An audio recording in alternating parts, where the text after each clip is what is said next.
দেখছেন TV9 বাংলা, রয়েছে আমি শুভজিৎ মিত্র। আর আজকের বড় খবরের দিকে নজর রাখতেই হচ্ছে।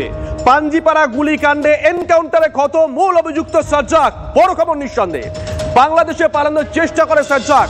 সাজ্জাককে লক্ষ্য করে গুলি চালায় পুলিশ, 3 থেকে 4টি গুলি চালায় পুলিশ, এমনটাই প্রাথমিক খবর। পাল্টা পুলিশকে লক্ষ্য করে গুলি ছোড়ে সাজ্জাক, জখম হয়েছেন পুলিশও। গোয়ালপুকুরে পুলিশকে গুলি চালানোর ঘটনায় অভিযুক্ত সাজ্জাকের মাথার দাম ধার্য হয়েছিল 2 লক্ষ টাকা। এই মুহূর্তে আমাদের সঙ্গে রয়েছেন দুজন সহকর্মী, প্রসেনজিৎ এবং রয়েছেন রাজা। প্রসেনজিতের কাছে প্রিয় প্রসেনজিৎ, আরো বিস্তারিত জানতে চাইবো। একদম দেখো, গতকাল রাতে পুলিশ প্রথমে খবর পায় যে সাজ্জাক বাংলাদেশে পালানোর চেষ্টা করছে। সাজ্জাকের পুরানো বিভিন্ন ক্ষেত্রে বাংলাদেশে যোগাযোগ স্পষ্ট। সাজ্জাকের যে সহকারী আব্দুল ওরফে আবাল, তারও কিন্তু বাংলাদেশি যোগাযোগ স্পষ্ট এবং আবাল বাস্তবে বাংলাদেশি নাগরিক। ফলে পুলিশের প্রথম থেকেই ধারণা ছিল যে প্রতিবেশী বিহার নয়, নেপাল নয়, সেফ জায়গা হিসেবে বাংলাদেশকে বেছে নিতে পারেন সাজ্জাক। গতকাল রাত নাগাদ পুলিশের কাছে গোপন সূত্রে খবর আসে যে শ্রীপুর এলাকায় সাজ্জাক লুকিয়ে আছেন। তারপরে কিন্তু নিখুঁত অপারেশনের ছক করা হয়। দেখতেই পাচ্ছ গোটা এলাকা কার্যত ঘন কুয়াশায় মোড়া। রাতের বেলায় কিন্তু কার্যত আরও কুয়াশা ছিল। কার্যত সেই জায়গায় দাঁড়িয়ে প্রতিবন্ধকতা মাথায় রেখেই পুলিশ এগোতে শুরু করে। বিশাল বাহিনী 3-4টি ভাগে ভাগ হয়ে ওই এলাকায় পৌঁছে গোটা এলাকা ঘিরে নেয়। এরপর সাজ্জাককে চেস করা শুরু করে পুলিশ। প্রথমেই সাজ্জাক পাল্টা গুলি চালান, যার জেরে কয়েকজন পুলিশ কর্মী আহত বলে অন্তত পুলিশের তরফে বলা হচ্ছে। এরপর পুলিশ সাজ্জাককে সারেন্ডার করতে বলে। সাজ্জাকের পায়ে গুলি করা হয়, সাজ্জাক লুটিয়ে পড়েন, কিন্তু আবারও রিটালিয়েট করার চেষ্টা করতেই এরপর পরপর গুলি করা হয়। সাজ্জাকের দেহে মোট 3টি গুলির আঘাত দেখতে পাওয়া যাচ্ছে, একটি বাঁ পায়ে, অন্যটি বুকের বাঁ দিকে এবং আরও একটি গুলি রয়েছে সাজ্জাকের পেটে। এরপর কিন্তু সাজ্জাককে নিয়ে লোধন হাসপাতালে নিয়ে যাওয়া হয়, নিকটবর্তী যে হাসপাতাল, সেখানে চিকিৎসকরা সাজ্জাককে মৃত বলে ঘোষণা করেন। এরপর তড়িঘড়ি ভোর নাগাদ সাজ্জাকের দেহ নিয়ে ইসলামপুর হাসপাতালে পৌঁছয় পুলিশ। সব মিলিয়ে কিন্তু এই গোটা ঘটনার টান চিত্রনাট্য একেবারে। প্রথমে পুলিশের কাছ থেকে বন্দি ছিনতাই, বন্দির তরফে অর্থাৎ এই সাজ্জাকের তরফে পুলিশকে গুলি, আর তারপর ডিজি বলেছিলেন অপরাধীরা একটা গুলি চালালে পুলিশ 4টে গুলি চালাবে। বাস্তবে কিন্তু ডিজির সফরের পর পুলিশ পাল্টা গুলি চালালো এবং এনকাউন্টারে মৃত্যু হলো। পুলিশ ডিজি কি বলেছিলেন একবার শোনাই। এটা যে দুষ্কৃতীরা যে গুলি চালিয়েছে, এটা আমাদের সকলের উপরে গুলি আছে, এটাকে আমরা ভালো জবাব দেব। We are trend like that. আর নর্মালি আমরা যে নর্মাল লোকজন আছে ওদের আমরা সিকিউরিটি প্রোভাইড করি, আমরা ওদের জন্য সুরক্ষা প্রদান করি। কিন্তু যদি কোনো ক্রিমিনাল পুলিশ ফোর্সের উপরে গুলি চালাবে, যদি একটা গুলি চালাবে, আমরা 4টা গুলি চালাবো। আমরা এটা প্রতিবদ্ধ আছি অ্যান্ড উইল ডু ইট। রাজার কাছে একটু যাই। রাজা, রাজীব কুমার সেদিনকেই বলে দিয়েছিলেন আমাদের ধর্ম এটাই, আমরা শিষ্টের পালন করব, দুষ্টের দমন করব। কার্যত গ্রিন সিগন্যাল পেয়েই গতকাল পুলিশ একেবারে এনকাউন্টার। না দেখো, হয়তো পুলিশ কি ভার্সন আজকে দেয়, রাজীব কুমার স্বয়ং আজকে তিনি প্রেস কনফারেন্স করবেন, তার ব্যাখ্যাটা আমরা শুনবো, আমরা অপেক্ষায় আছি। কিন্তু পুলিশের তরফ থেকে যেটুকু জানা যাচ্ছে সেটা হচ্ছে গুলি চালানোর মতো পরিস্থিতি তৈরি হয়েছিল বলেই গুলি চালাতে হয়েছিল। দেখো, দেশকাল পাত্র যাই হোক বা যে রাজ্যই হোক না কেন, পুলিশ ফোর্সের কিন্তু যে তত্ত্ব বা নীতি সেটা সব জায়গাতেই এক। তার কারণ পুলিশ সাধারণ মানুষের রক্ষার্থে, আইনের রক্ষক পুলিশ ফোর্সে বিশেষ করে নিচু তলায় যদি পুলিশ কর্মীদের, সেটা এসআই হোক, এএসআই হোক, কনস্টেবল হোক, তাদের গুলি চালিয়ে যদি কোনো ড্রেডেড ক্রিমিনাল পালিয়ে যায়, বিশেষ করে কোর্ট লকআপে বন্দুক পেয়ে, তাহলে কিন্তু পুলিশের গায়ে যেমন একটা ছাপ পড়ে যায়, অকর্মণ্যতার ছাপ পড়ে যায়, ঠিক একই সঙ্গে পুলিশের যে মরাল অর্থাৎ পুলিশের যে মনোবল, তাতেও কিন্তু জোরদার একটা আঘাত লাগার কথা। এবং সম্ভবত এই ঘটনায় শুক্রবার যখন এই ঘটনাটা ঘটেছিল, নিচুতলার পুলিশ কর্মীদের মনে রেখাপাত করেছিল হয়তো। কোথাও দেখা গেল পরবর্তীকালে এই মরাল বুস্টআপের জন্য রাজীব কুমার একেবারে পরিষ্কার কোনো লুকোচাপা না করে তিনি বললেন, যদি ক্রিমিনালরা আমাদের ওপর গুলি চালায় সেক্ষেত্রে আমরা 4 গুণ গুলি চালাবো, কারণ আমরা সেই রকম ভাবেই প্রশিক্ষিত। দেখা যাক তারা অফিসিয়াল ব্যাখ্যা কি দেন। এটা নিয়ে অনেক তর্জা বিতর্ক রাজনৈতিক মহলে হতেই পারে। উত্তরপ্রদেশে হয়, তাহলে আপনারাও এখন করছেন ইত্যাদি নানা কিছু। রাজনীতিকরা তাদের লাইনে নানা রকম তর্জা করবেন, তারা তর্জা করার জন্যই আছেন। রাজনীতিকরা কি তর্জা করেন দিনভর নজর থাকবে রাজা। তবে অবসরপ্রাপ্ত পুলিশ কর্তারা তারা গোটা বিষয়টাকে কিভাবে দেখছেন, কিভাবে ব্যাখ্যা করেছেন, তাদের বেশ কয়েকজনের বক্তব্য আমরা পেয়েছি। কে কি বলেছেন পরপর শোনাই। এনকাউন্টার শব্দের অর্থ হচ্ছে মুখোমুখি সংঘর্ষ, যুদ্ধের উপরে। সেইখানে যদি কোনো আসামি পালাতে চায়, প্রশ্নটা এখানে, যদি পুলিশকে আক্রান্ত করতে চায়, police has got full right to open fire to save his life. আজকে যদি সেই ক্ষেত্রে সেই আসামি যদি তাকে হত্যা করতে চায়, পুলিশ কিন্তু আজকে নিশ্চয়ই আমি বলবো যে ঠিক কাজ করেছে। যে সমস্ত পুলিশ কর্মীরা ট্রেনিং নিয়ে they has got full right to open fire arms দিচ্ছে, তারা গুলি করতে ভয় পাচ্ছে, কিন্তু ক্রিমিনালদের যাদের আইন নেই তারা বেআইনিভাবে আর্মস অস্ত্র জোগাড় করে তারা গুলি করে দিচ্ছে। অদ্ভুত ব্যাপার চলছে। অতএব এই ক্ষেত্রে আমার মনে হচ্ছে যে পুলিশ যদি আজকে আত্মরক্ষার অধিকারে তাকে গুলি করে থাকে, সঠিক এবং স্বাগত জানাই, এবং এই জিনিসটা কিন্তু সর্বক্ষেত্রে হওয়া দরকার। সাজ্জাদকে জীবিত ধরতে পারলে তার কাছ থেকে সত্যিকারে ঘটনাটা কি ঘটেছিল সেটা জানা যেতে পারত এবং পুলিশ তার থেকে শিক্ষা নিতে পারত।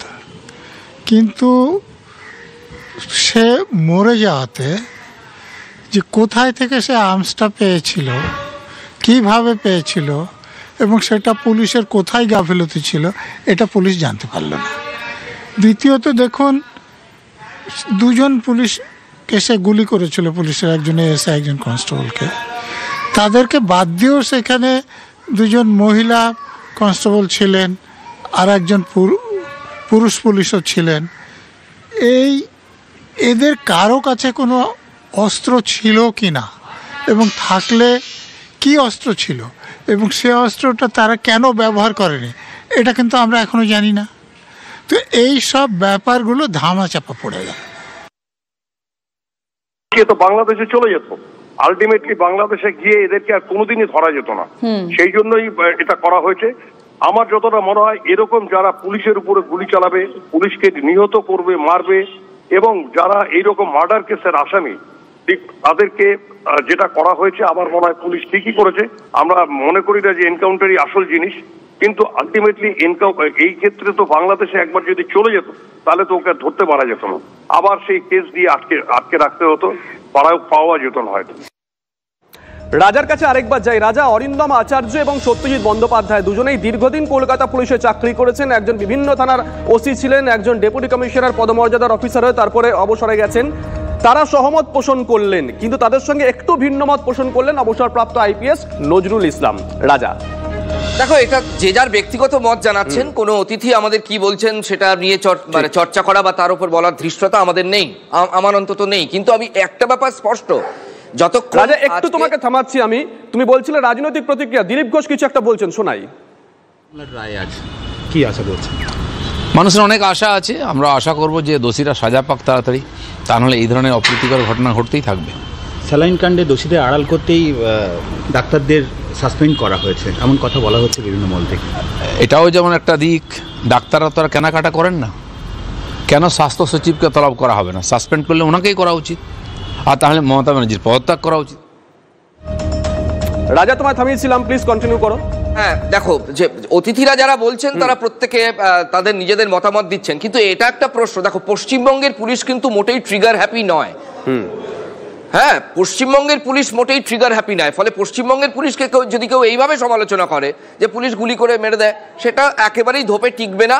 এক্ষেত্রে প্রাক্তন পুলিশ কর্তাদের অধিকাংশই বলছেন খুব রাইটফুলি এবং ঠিক সময়ে এই অপারেশনটা করা হয়েছে। নইলে এই যে খুব দাগি, তো এই কাণ্ডটা ঘটিয়েছিল সে তো কোনো মামুলি অপরাধী নয়, তার বাংলাদেশের কানেক্ট। আরে সে কোর্ট লকআপে বন্দুক জোগাড় করে ফেলছে কম্বলের ভেতর নিয়ে। এটা যেমন পুলিশের নজরদারি নিয়ে প্রশ্ন ওঠে, এবং ক্রিমিনালটা কত গোলাম রাব্বানিও বলেছিলেন প্রথম রিঅ্যাকশনে যে দাগি আসামি, সেটাই বলছি। ফলে এটা মামুলি ক্রিমিনাল নয়, কিন্তু ক্ষেত্র বিশেষে আলাদা আলাদা হয়। আর দেখো, এবার আমি বারবার বলছি, রাজনীতিতে এনকাউন্টার নিয়ে অনেক তরজা আছে, কিন্তু পুলিশ যদি এটা স্যাটিসফাই করতে পারে বৃহত্তর জনসমাজকে যে কোন পরিস্থিতিতে তারা গুলি চালাতে বাধ্য হয়েছেন, তাহলে আমার মনে হয় পুলিশের দিকে তারপরে আর আঙুল ওঠার কথা নয়। বেশ নজর থাকবে। তবে ওই যে শেষ কথার একটাই কথা, যে রাজনৈতিক প্রতিক্রিয়া কি আসে অবশ্যই আমরা নজর রাখবো। এখনো পর্যন্ত যে পলিটিক্যাল রিঅ্যাকশন এসেছে সকাল থেকে একবার শোনাই। আগে উত্তরপ্রদেশের যখন অপরাধীদের এনকাউন্টার করা হতো, তখন এই রাজ্যের মুখ্যমন্ত্রী চিৎকার করে উঠতেন, কারণ ওখানে সংখ্যালঘুদের মারা হচ্ছে।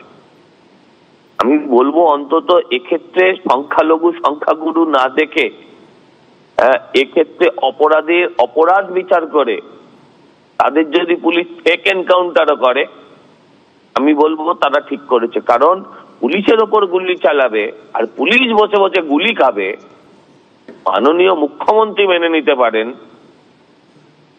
ভারতীয় জনতা পার্টি বা সাধারণ মানুষ হিসেবে এটাকে আমরা মেনে নিতে প্রস্তুত নয়। বাংলাদেশে পালাবার চেষ্টা করছিল বলা হচ্ছে, অথচ 3 দিন হয়ে গেল বাংলাদেশে পালায়নি। তাহলে পালাবার চেষ্টা করছে কি করছে না এর সংক্রান্ত নানাবিধ প্রশ্ন থাকতেই পারে। কিন্তু হাওয়েভার পুলিশ বাহিনীর যে মনোবলটা দুর্বল হচ্ছিল সেটার জন্য ডিজি হয়তো কথাটা বলেছেন, কিন্তু পুলিশের নিরাপত্তা এতে পরিষ্কার হয়ে গেল না। পুলিশের নিরাপত্তাটার জন্য জরুরি হচ্ছে দুষ্কৃতীদের প্রশ্রয় দেওয়া বন্ধ করা, কারণ দুষ্কৃতীদের হাতেই পুলিশের নিরাপত্তা বিঘ্নিত হচ্ছে। মানুষের নিরাপত্তা যদি পুলিশ দেয় তাহলে মানুষ নিরাপত্তা দিতে পারে পুলিশকেও বটে। রাজার কাছে আবারও যাই। রাজা, রাজনৈতিক প্রতিক্রিয়া কিন্তু আসতে শুরু করে দিয়েছে। আমরা শোনালাম সুজন চক্রবর্তী এবং সজল ঘোষ কে কি বললেন। হ্যাঁ, সেই পুলিশ যে ভার্সনটা দিচ্ছে বা অফিসিয়ালি যে ভার্সনটা দেবে সেটা নিয়ে তরজা নানা রকম হতেই পারে, কিন্তু আমি বলছি বৃহত্তর জনসমাজের ক্ষেত্রে যে একটা দাগি অপরাধী, মারাত্মক দাগি অপরাধী, মামুলি নয়, মামুলি চুরি মানে ছ্যাচোর এমন নয়, সে পুলিশ ফোর্স যে জনতার সুরক্ষায় সর্বদা নিবেদিত প্রাণ, তাকে গুলি করে, তাও আবার প্রিজন ভ্যানের বাইরে গুলি করে চলে যাচ্ছে, এটা কিন্তু বৃহত্তর জনসমাজের সমর্থন পেয়ে যাবে বলে খুব গোদা বাংলায় সাদা কথায় মনে হয়। তবে পুলিশকে ওই জন্যই বলছি যে পুলিশ এখন কোন পরিস্থিতিতে পুলিশ গুলি চালিয়েছে এটা যদি পুলিশ কনভিন্স করতে পারে তাহলে বৃহত্তর সমাজের কাছে পুলিশের জবাবদিহির বা কৈফিয়তের কিছু থাকবে না। টেকনিক্যাল কিছু প্রশ্ন সেটা পুলিশ মহলে উঠতে পারে, সেটা পুলিশ বা যদি এটা নিয়ে কোনো আইন আদালত হয় তাহলে অন্য প্রশ্ন। কিন্তু রাজীব কুমার যেটা বলেছিলেন ইন্টারেস্টিং হচ্ছে এইখানে, রাজীব কুমার এটা বলেননি যে অকারণে গুলি চালাও। রাজীব কুমার যেটা বলেছিলেন যদি ক্রিমিনালরা আমাদের ওপর, পুলিশ ফোর্স, আমরা জনতার সুরক্ষা দিই, আমাদের ওপর যদি গুলি চালানোর সাহস দেখায় তাহলে আমরা 4 গুণ গুলি চালাবো। এইটা যদি স্যাটিসফাই করতে পারে, রাজীব কুমার এটাও বললেন রাজা যে শিষ্টের পালন এবং দুষ্টের দমন। হ্যাঁ, অবশ্যই আমি বারবার বলছি এটা যে সাধারণ তত্ত্ব অনুযায়ী এটা জনসমাজের সমর্থন পেয়ে যাবে, কারণ কার ওপর গুলি চালানো হচ্ছে সেটা একটা বড় প্রশ্ন। যাকে গুলি চালানো হচ্ছে সে কোনো মামুলি অপরাধী নয়, সে মারাত্মক ক্রিমিনাল। আর একটা ব্যাপার বলি, দেখো এই যে বিজেপি এখন যেটা আসবে, বিজেপি এ প্রশ্ন খুব স্বাভাবিকভাবেই তুলবে।